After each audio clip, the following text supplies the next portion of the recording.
Hi guys, and welcome to the Sunderland vs Crewe Alexandra match preview. So Sunderland do take on bottom of the league Crewe at the Stadium Light 3 p.m. kickoff tomorrow, being Saturday of course, and it's another must-win. Every game until or for the remainder of the season is absolutely a must-win, and it's a game in which we can't sleep on. We can't just sort of just expect that we're going to roll in and get the win. You know what teams are like when they come to the Stadium Light, particularly Crewe. And speaking of Crewe, of course, they are bottom of the league. On paper, and we say it all the time, on paper it's very cliche. On paper we should be winning this game. And the thing is with Crewe, last time we did take them on, we did batter them away from home. I was at that game, but it was nowhere near as easy or as simple as it seemed. The thing is with Crewe, they sort of went almost all out in that game. They actually did create chances. They didn't actually look terrible going forward at all. It just happened to be every time we went forward, we just happened to score because they just looked so poor at the back and they crumbled, and that's what happens when you're at the bottom of the league. You know, they commit plays forward and they were leaving themselves so short at the back, and we got ourselves a couple of counter-attacking goals amongst the bag full of goals that we did get that day or that night. But yeah, so coming to the Stadium Light, it's going to be just another team, particularly sides that, you know, with no disrespect to Crewe, you know, lesser sort of sides do tend to come to the Stadium Light, sit all men behind the ball, and they're quite happy to almost either play for the draw or play counter-attacking football. And regardless of who you're playing, you could be playing, you know, the sort of teams from the upper echelons or down towards the bottom. If they all sit back and they're all behind the ball, it doesn't matter how good or bad that team is. It's very, very difficult to play against. Very, very difficult. And we've seen it so many times, particularly in League One over the years now, where teams have just come to the Stadium Light, they've sat back, they do up the game, and they put a hell of a lot of effort into their sort of defensive play. They sit tight as a unit.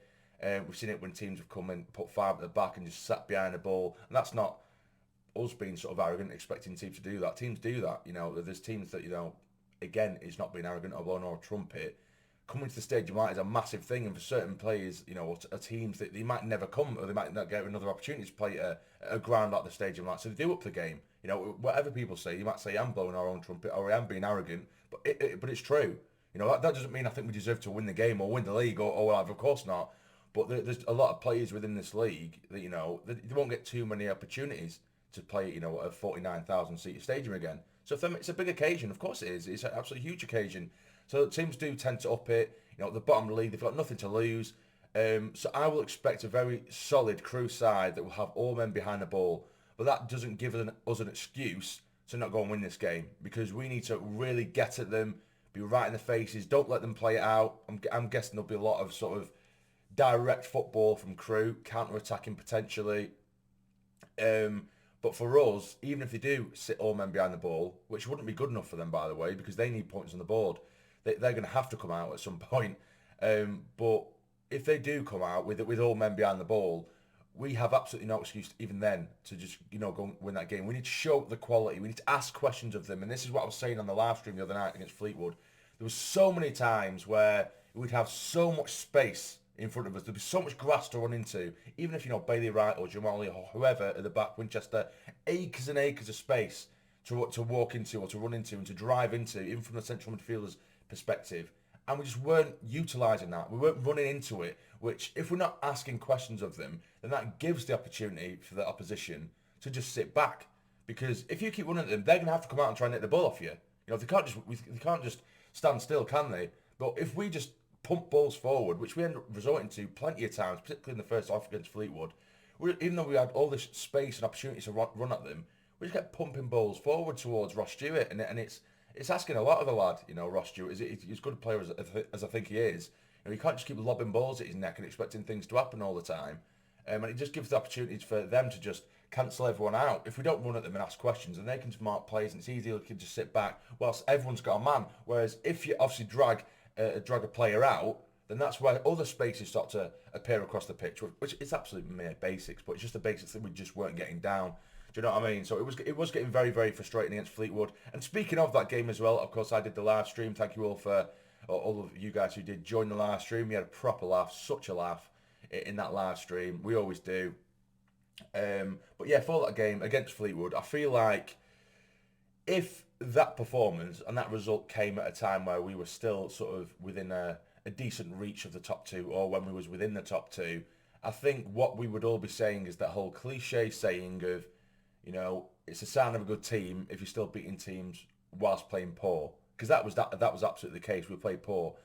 But whilst you're really trying to solidify your place within the playoffs, or at least trying to clinch your place in the playoffs, it doesn't look as good, and you can't really use that same sort of cliche, can you? It's a little bit of a different feel to the game and the result and the performance. And Alex Neil absolutely hit the nail on the head after the game.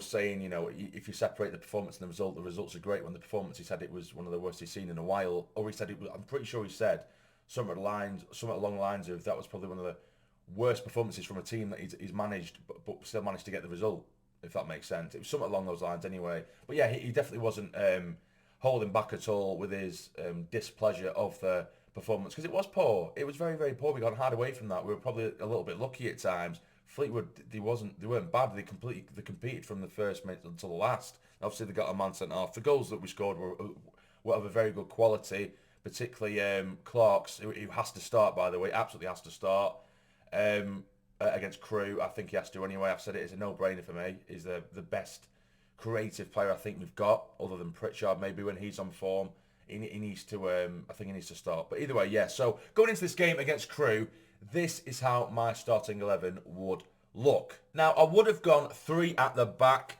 but I feel like even against Fleetwood, we looked so shaky defensively. Of course, we're a lot better in that second half, and that is what Alex Neil said. He even said he didn't want to go to that system, he didn't want to go to that formation, but we were desperate to get a goal and get more goals, you know what I mean? So he didn't want to go to the 3 at the back, but we had to, and we had Sirkin, we had Bailey Wright, and we had Winchester in a back 3, which going forward is great, because you've got Sirkin and Winchester that can both play football on the ground and get forward and what have you.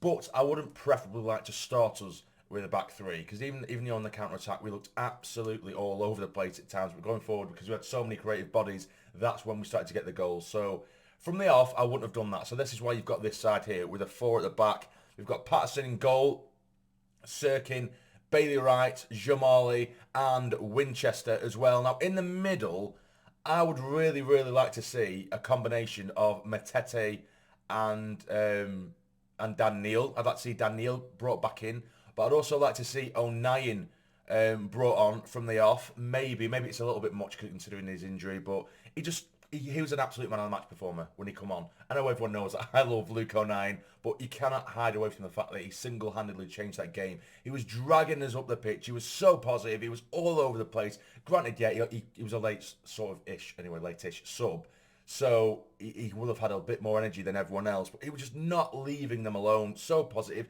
getting in their face, chasing down everything. And like I say, I think that if you had a team of Luke O'Niens, an 11 of Luke O'Niens, you would more than likely win this league purely on passion alone, which I know sounds rubbish, but he's not like he's a poor footballer, because he isn't a poor footballer. He's a decent footballer. He's a good footballer, I think. And much to the displeasure of certain other fans who just hate him because he's a smiler. But yeah, he is a decent footballer, and he's very well rounded and so positive, and he doesn't leave the opposition alone at all. A little bit like Matete in that sense. So I'd like to see Matete and Dan Neil in the middle, then O'Nien in front.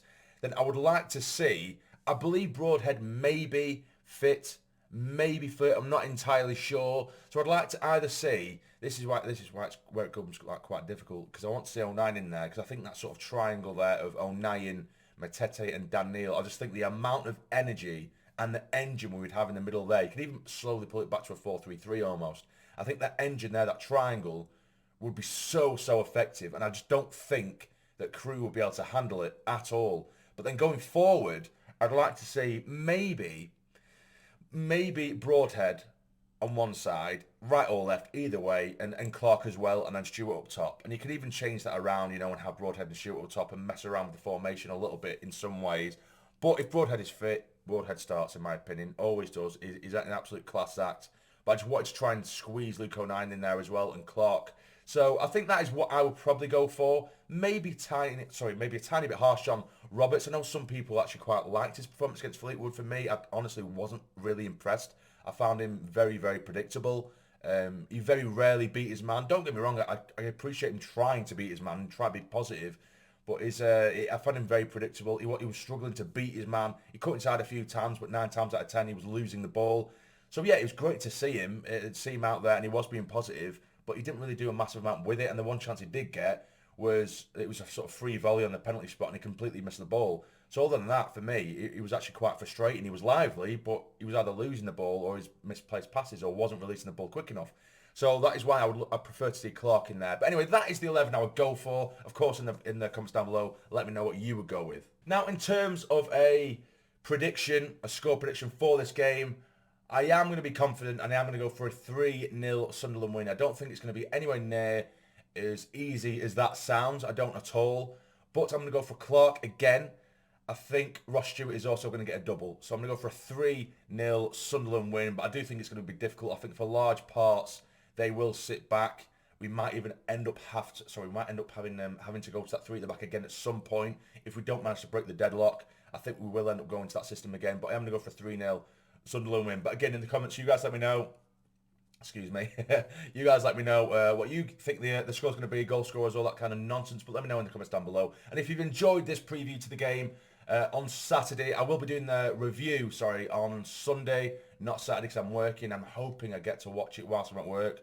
Otherwise, obviously, if I don't watch a game, I don't do a review because I feel like I'd just be bullshitting you then, really. But wouldn't I just pretending that I've seen the game? It wouldn't really make sense, and just having a look at stats and statistics and scoreline alone, it's not really enough to do a review on a game. So we'll see. Hopefully, I can manage to slyly watch the game whilst at work, and the review should come on Sunday. If not, then I'll let you guys know. But either way, there we go. Hit the like button for me if you have enjoyed. Subscribe if you're new.